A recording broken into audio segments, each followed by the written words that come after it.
Baiklah, kita sebelumnya telah membicarakan tentang analisis data, bagaimana melihat kepada data kuantitatif dan kualitatif. Kita menentukan apa yang perlu dalam menganalisis data. Di dalamnya kita mensinggung sedikit tentang SPSS, yang mana kita akan melihat kepada analisis dari varian yang terdapat di dalam data kita. Nah, sekarang kita akan belajar tentang ANOVA atau Analysis of Variance dan regresi linear, ya. Ini merupakan ulasan sederhana dari ANOVA, ya. Bagaimana kita untuk bisa mengerti, kita harus melakukannya nanti berulang-ulang berdasarkan data-data yang kita temukan. ANOVA itu gunanya untuk apa?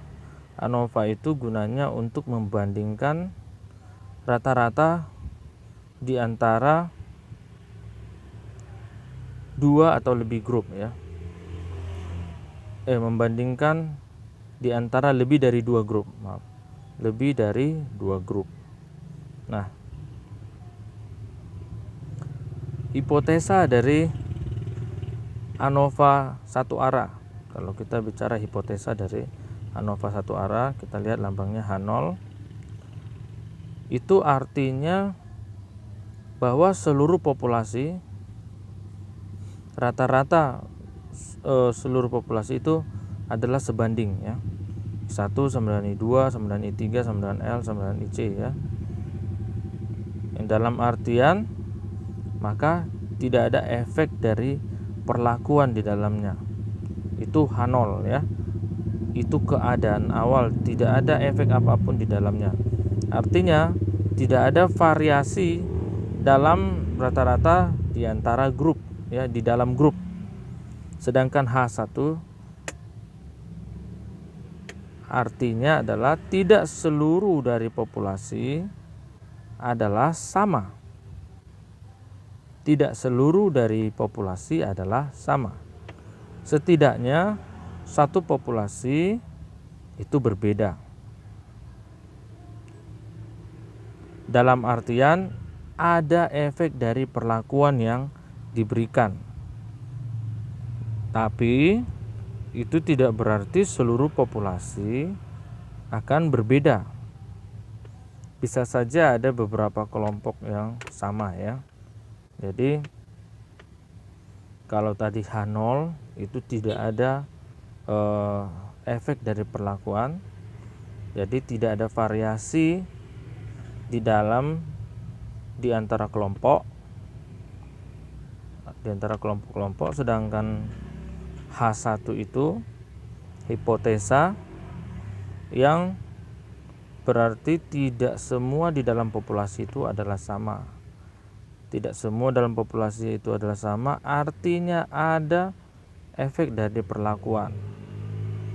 Bisa satu populasi berbeda, tetapi bukan berarti seluruh populasi akan berbeda, ya. Bisa saja beberapa pasang tetap sama, ya, tetap sama. Kemudian kita dalam ANOVA ini bercerita tentang distribusi F. Distribusi F, sebuah rasio dari varian.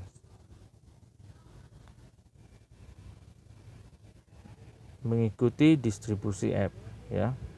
Jadi ini rumus matematisnya. Kita bisa lihat di atas itu di antara grup, di antara kelompok, sedangkan yang di bawah itu dalam kelompok. Itu akan dibandingkan dengan distribusi F. Uji F menguji hipotesis kita yang tadi, ya, yang sebelumnya. Ini berkaitan semua, ya. Menguji hipotesis kita bahwa dua varian itu seimbang, ya, equal, seimbang, sebanding, ya. F akan dekat kepada 1, nilainya 1, ya, mendekati 1, ya. Berarti 0,99 ya, 0,98 apabila sampel dari varians kita itu sama, equal, sebanding ya, sebanding. Bukan berarti sama, tapi sebanding dia. Misalnya 8,8 dengan 8,9 ya, bisa dibilang equal ya. Jadi H0 berbanding dengan rasio di antara itu sama dengan rasio di dalam kelompok ya. Sedangkan HA itu tadi yang H1 ya, itu dibandingkan dengan rasio di antara, mohon maaf, H0 itu berarti rasio antara dengan rasio dalam itu sama. HA rasio antara dengan rasio dalam itu tidak sama ya. Bagaimana kita untuk mengkalkulasi ANOVA dengan hitungan menggunakan tangan kita ya? Kita bisa melihat kepada tabel. Jadi ada perlakuan 1, perlakuan 2, perlakuan 3, perlakuan 4 ya. Isi tabel ada 10 masing-masing ya. Ada 10. Oke. Nah, berarti N 10 objek per kelompok. Kelompoknya ada 4. Oke, paham ya? Kelompoknya ada 4. Kemudian kita lihat bahwa untuk mencari nilai rata-rata kelompok 1 ini caranya, kelompok 2, kelompok 3 ini rumus sigma ya, kelompok 4 dibagikan masing-masing 10 ya, sesuai jumlah masing-masing jumlah jumlah isi dalam kelompok itu ya. Nah, kalau untuk di dalam grup varians kita menggunakan rumus yang di bawah ya. Oke, dua-duanya akan dipakai ya. Dua-duanya akan dipakai. Ini bukan berarti kita pilih-pilih ya, tapi akan kita gunakan. Oke, sum of square within. Jadi ini adalah jumlah pangkat 2 di dalam satu kelompok ya, atau disebut jumlah dari pangkat 2 error ya, yang kesalahan ya.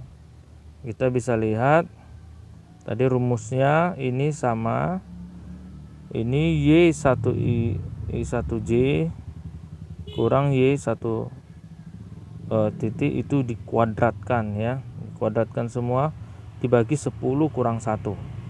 Oke, itu tadi within. Sedangkan ini untuk within group ya, di dalam grup. Sedangkan yang di bawah ini sum of squares untuk error ya, error. Jadi Y1J kurang Y1 kuadrat tambah Y2 tambah Y3 tambah Y4. Itu hasilnya adalah sigma 4I1 sigma 10 J1 ya. Kemudian YIJ kurang YI titik kuadrat. Oke, ini di keep dulu. Mungkin kita waduh susah nih. Nanti ini di keep dulu, rumusnya dicatat dulu, karena selanjutnya akan kita bahas ya. Oke. Nah, kemudian ada jumlah kuadrat di antara atau jumlah kuadrat regresi. Kita singkat SSB dan SSR ya. Keseluruhan rata-rata dari 40 observasi ya. Jadi ini rata-rata keseluruhan. Makanya dia dibagi 40, karena tadi ada 4 kelompok, mana 4 kelompok itu masing-masing isinya 10 ya. 4 kelompok masing-masing isinya 10.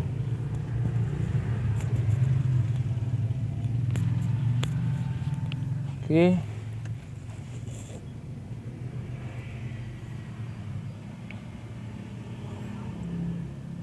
Kemudian ada untuk jumlah dari kuadrat ya, jumlah dari kuadrat. Ini berbeda dari setiap observasi dari rata-rata keseluruhan ya. Ini tadi kan dibandingkan pada rata-rata total ya, rata-rata keseluruhan. Oke, ini sedangkan yang ini setiap observasi ya. Berbeda dengan rata-rata keseluruhan. Ini sum of squares ya. Kita singkat SST. Ini SSB ya. Oke. Nah, ini partitioning ya, pembagian dari varians ya. Itu dicatat dulu rumusnya. Setelah dilihat itu adalah SSW within ya. Sum of square within jumlah pangkat 2 dalam kelompok ditambah jumlah pangkat 2 di antara kelompok itu sama dengan ini ya, TSS, jumlah total dari pangkat 2 secara keseluruhan ya, SST. Oke. Nah, ini tabel ANOVA ya. ANOVA. Jadi kita buat tabel, ada sumber dari varians di antara kelompok, berapa grup, K groups ya. Nih, K groups. Ini berapa kelompok ya maksudnya ya. Baru within groups. Di dalam kelompok berapa jumlah individunya dikurangi dengan kelompoknya ya, kelompoknya. Kalau sum of square-nya, kalau between kan tadi SSB ya, kalau within dia SSW. Tadi rumusnya ada di atas. Oke. Kemudian rata-rata dari pangkat kuadrat itu, maka SSB dibagi K kurang 1 ya. Nih. Kemudian jumlah rata-rata dari di dalam grup, tadi di antara grup SSB, di dalam grup SSW ya. Ini. Nah, F statistik artinya itu yang memang kita hitung ya. Itu hasil hitungan kita. Maka itu dari sini dibagikan dengan ini ya. Maka nanti hasilnya apa? Setelah dapat hasilnya, kita langsung lihat ke tabel F. Maka dari situ kita akan dapat nilai P ya. Nilai P. Nilai P ini nanti yang akan kita gunakan untuk menentukan apakah ada signifikansi ya. Signifikansi dari data kita di antara grup. Oke.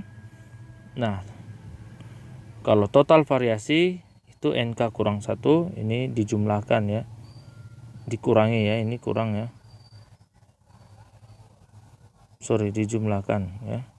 Jadi NK kurang K tambah K kurang 1. Jadinya NK kurang 1 ya. Ini. SSB tadi kita jumlahkan dengan SSW rumus di atas tadi ya, itu jadi TSS, sum of square deviations from grand mean ya. Tadi udah ada di atas rumus ini juga ya. Sudah ada. Oke. Nah, kita langsung masuk ke contoh supaya kita bisa mengerti apa-apa saja tadi rumus yang kita bicarakan. Contohnya ya. Ini ada perlakuan 1 2 3 4. Ada perlakuan 1 jadinya 60 inci, 67 42 ini ya. Ini yang saya bacakan ya.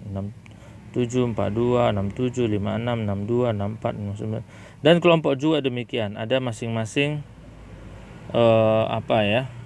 hasil dari perlakuannya. Oke. Nah, cara langkah yang pertama adalah kita merata-ratakan setiap grup ya. Setiap kelompok. Jadi kelompok 1 ini rata-ratanya 62. Kelompok 2 ini rata-ratanya 59. Kelompok 3 ini rata-ratanya 56,3. Ini kelompok 4 rata-ratanya 61,4. Total rata-rata dari keseluruhan ini itu 59,85 ya. 59,85 ini dia. Oke. 59 ini. Rata-rata ini ya. Nah, bagaimana kita menghitung SSB tadi ya? Tadi rumusnya kan agak mengerikan ya. Mungkin bisa dibawa kembali ke sini rumusnya ya, yang sudah dicatat tadi sebelumnya. Yang bagi yang melihat video ini bisa pause dulu, lihat ke belakang rumusnya, dicatat kembali, baru bawa ke sini lagi ya, supaya mengerti apa maksud dari rumus itu. Oke. Nah, SSB tadi kan kita lihat ada sigma kuadrat ya. Sigma kuadrat ditambahkan sigma kuadrat kelompok 2, sigma kuadrat kelompok 3, sigma kuadrat kelompok 4. Nah, di sini kita lihat sigma kuadrat dari apa? Rata-rata kelompok 1 dikurang total rata-rata dikuadratkan. Ini dia ya. Rata-rata kelompok 2 dikurang rata-rata total dikuadratkan.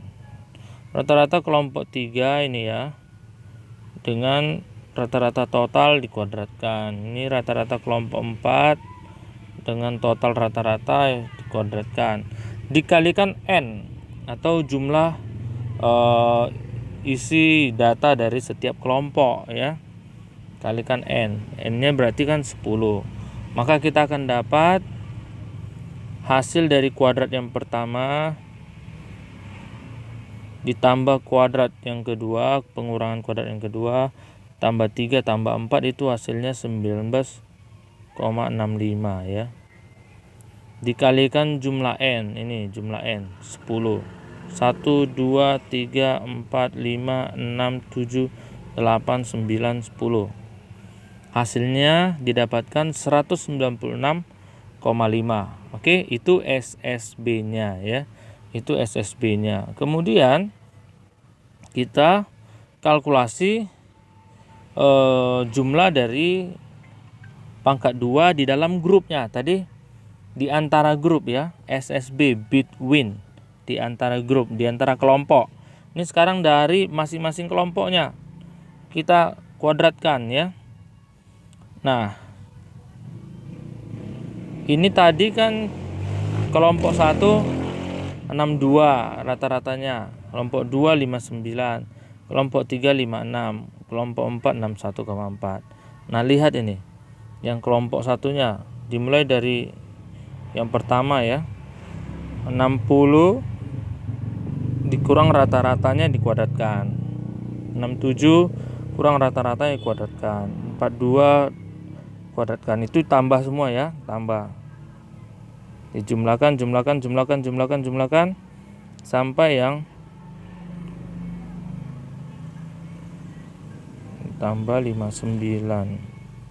72 tambah 71. Lihat ini berakhir di kelompok 1 ya. Tapi bukan berakhir saja di situ. Kita tambahkan juga ke kelompok selanjutnya. 50 dikurang rata-rata kelompok 2 itu adalah tadi 59,7 ya. Ini tadi 62. Lihat di atas ya, kalau nggak tahu dari mana datangnya. Di atas ada tadi. Nah, nanti ini lanjut terus sampai kelompok 3. 48 kurang rata-ratanya. Ini 47 kurang rata-rata kelompok 4. Nah, dikuadratkan. Setelah kita kuadratkan itu semua, maka kita akan dapat ini sum of square within group ya, atau sering disebut dengan SSW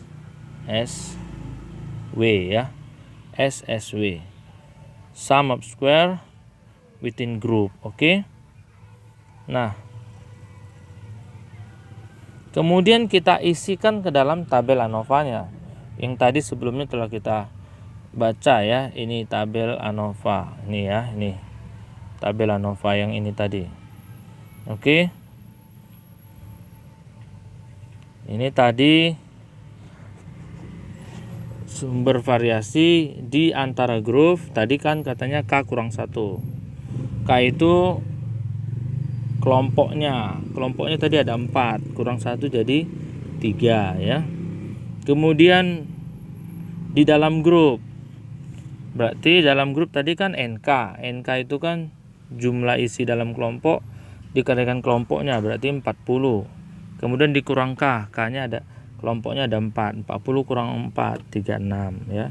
Dijumlahkan jadi 39. Kemudian sum of square-nya ini tadi udah didapat 196,5 ini.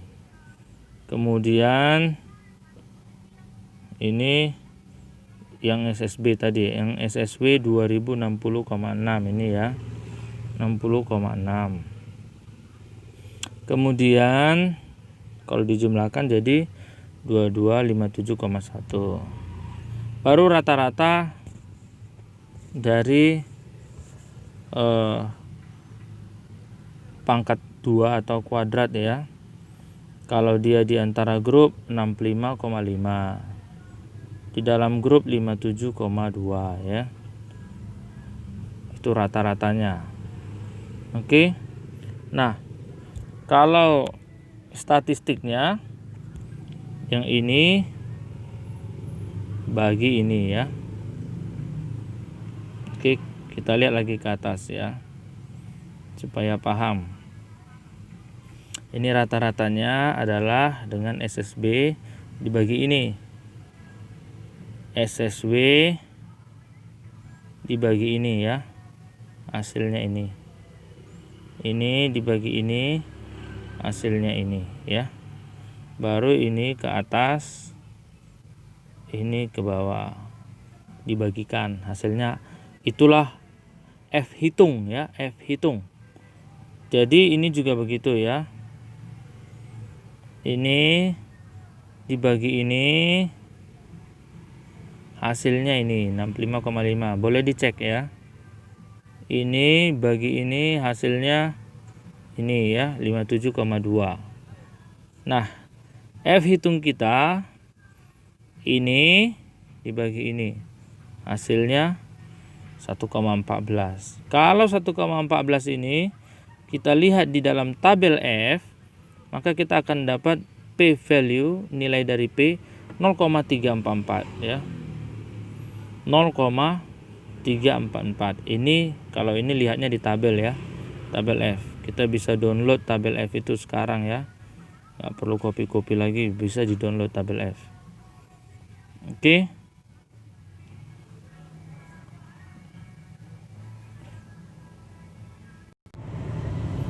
Kemudian kita interpretasi dari ANOVA-nya. Seberapa besar variansi, besaran variansi dijelaskan oleh perlakuan terhadap grup, terhadap kelompok ya. Jadi R2 itu koefisien determinasi merupakan SSB dibagi dengan TSS. 196,5 dibagi 2257,1, itu dapatnya R kuadrat ya. Hasilnya 9%. Oke. SSB bagi SST ya. Ini merupakan koefisien determinasi. Koefisien determinasi itu jumlah dari variasi dalam variabel hasil ya. Variabel yang dependen, tergantung ya, yang dijelaskan oleh prediktor ya, atau variabel independen ya. Variabel independen.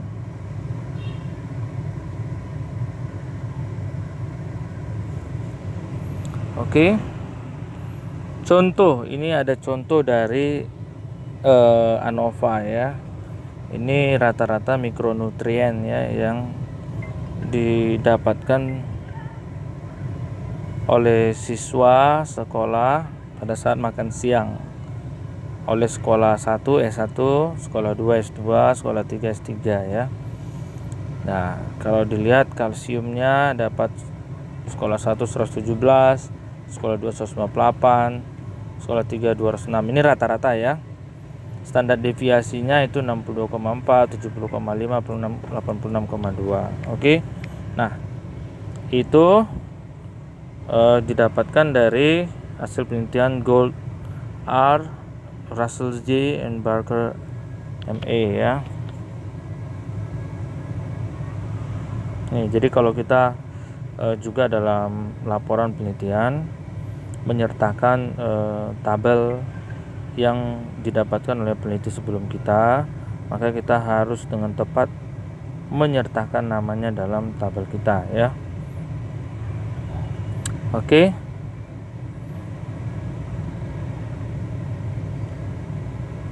Nah, ini bisa kita buat ANOVA-nya seperti tadi ya. Jadi pertama kita kalkulasi jumlah kuadrat dari antara grup ya. Rata-rata untuk sekolah 1 itu 117,8. Ini cerita kalsium dulu ya. Kalsium 117,8. Sekolah 2 158,7, sekolah 3 206,5 ini ya. Nih. Kita cerita ini dulu. Kalsium. Gak usah iron dulu ya, kalsium. Oke, kalsium. Ini rata-ratanya, total rata-ratanya itu 161. Jadi yang 3 ini jumlahin bagi 3 ya. 161. Oke, kayak mana cari SSB-nya? Tadi udah kita latih kan. 107 kurang 161 dikuadratkan ya.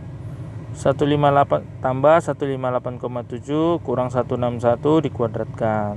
Ditambah 206,5 kurang 161 dikuadratkan ya.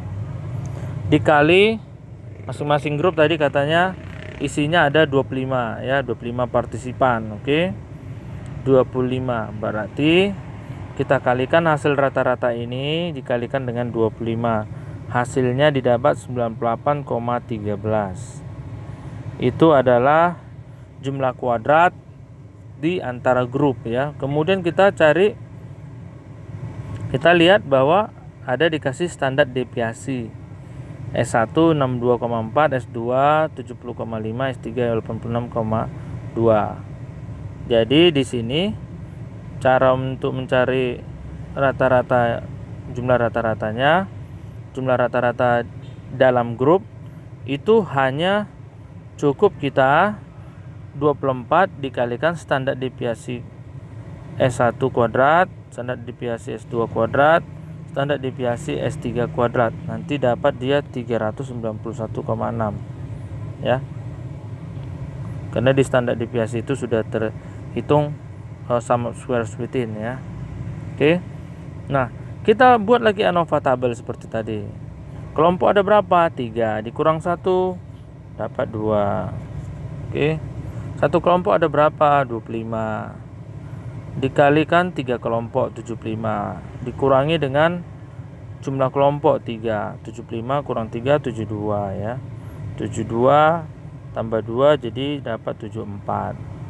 Kemudian tadi sudah kita hitung SSB 98,113, SSW 391,066 dijumlahkan jadi 489. Ini SST ya. Kemudian SSB dibagi kemudian rata-rata kuadratnya 49,056 yang antara ini 54,31 yang dalam ya. Gimana tadi caranya? Ini dibagi ini ya. Ini dibagi ini. Oke. Ini ya. Ini dibagi ini dibagi ini. Maka dapat yang ini ya. Nah, kemudian F hitungnya bagaimana? Yang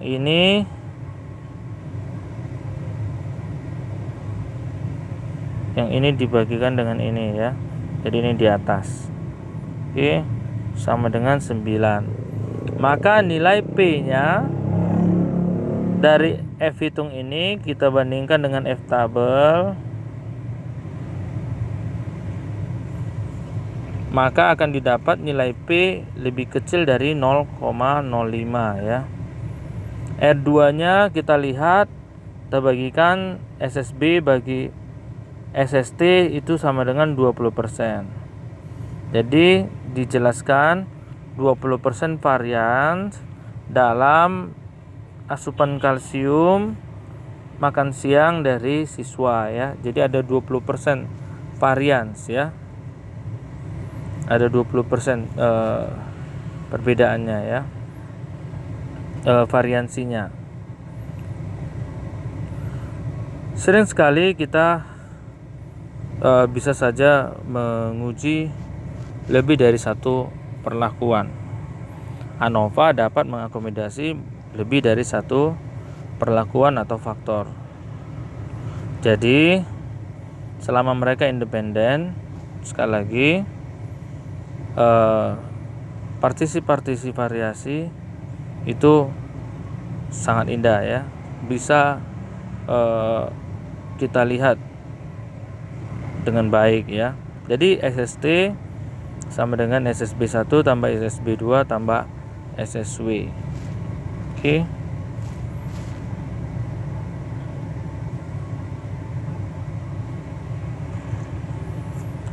Regresi linear ya. Kita sedikit aja ini ya. Apa itu linear? Kita ingat rumus Y sama dengan MX tambah B ya. Ini grafik ya. Grafik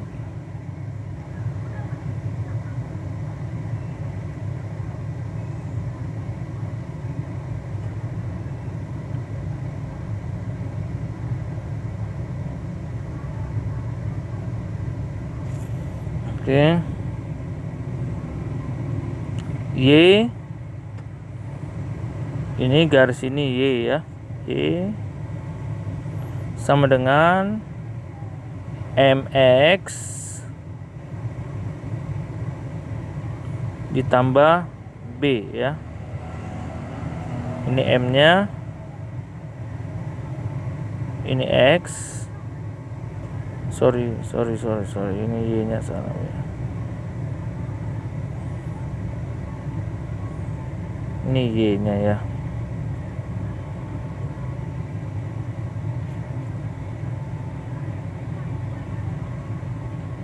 Ini Y. MX tambah B ya. B. Oke, itu rumus grafik ya, rumus grafik. Apa itu slope? Slope dari 2 berarti bahwa setiap 1 unit perubahan dalam X menghasilkan 2 unit perubahan dalam Y ya. Oke, jadi setiap perubahan dalam X akan menghasilkan perubahan dalam Y ya. Kalau slope 2 itu artinya satu satuan X itu akan menghasilkan 2 satuan Y ya. Rumus dari regresi. Kalau kita lihat rumus dari regresi, nilai yang diharapkan pada Y dengan X sekian ya. Nilai yang diharapkan pada Y dengan X sekian. Maka rumusnya adalah sebagai berikut ya. E sama dengan alfa tambah beta X ya. Jadi dengan menggunakan rumus ini kita dapat memprediksikan nilai dari seorang individu atau partisipan kita ya. Jadi maaf ya, ini enggak jelas. Oke. Nah, dengan mengetahui rumusnya dari grafik yang telah kita buat, Y non alpha tambah B X tambah random error, ini biasanya terkadang kita buat juga logaritmanya ya, tergantung apakah dia kita pakai mana yang sesuai dengan grafik kita. Oke, jadi dengan sini kita akan bisa memperkirakan kalau contohnya X-nya sekian gitu, berapa dapat Y-nya. Artinya dengan memberikan perlakuan X itu akan mampu kita tunjukkan dari grafik berapa hasil Y-nya ya. Jadi linear regresi itu mengasumsikan bahwa hubungan antara X dan Y itu linear ya. Kalau grafik logaritma dia kan nggak linear, dia agak mengalami perubahan ya. Dia tidak garis linear lurus seperti itu ya. Tapi kalau regresi linear itu berarti hubungan di antara X dan Y itu adalah linear. Kalau Y itu didistribusikan secara normal pada setiap nilai dari X. Y itu didistribusikan secara normal pada setiap nilai dari X. Jadi dia tidak lari-lari ya, karena memang dia juga lurus. Jadi X-nya berapa, Y-nya sekian. X-nya berapa, Y-nya sekian. Sudah pasti ya. Nah, varians dari Y pada setiap nilai X itu akan selalu sama ya. Jadi kayak semacam lompatannya itu akan selalu sama. Contohnya misalnya X-nya 1, Y-nya 2. Maka ketika X-nya 2, Y-nya akan 4. Jadi dia lompatannya itu akan selalu sama. The variance of Y at every value of X is the same ya. Atau disebut dengan homogeneity dari variance ya. Homogeneity of variance. The observations are independent. Jadi observasinya adalah independen ya. Ketika kita berbicara tentang ukuran-ukuran yang diulangi, kita akan melanggar asumsi ini ya. Dan kita akan perlu lebih banyak lagi model-model regresi. Seperti yang saya sampaikan sebelumnya tadi, bahwa regresi linear ini untuk sesuatu yang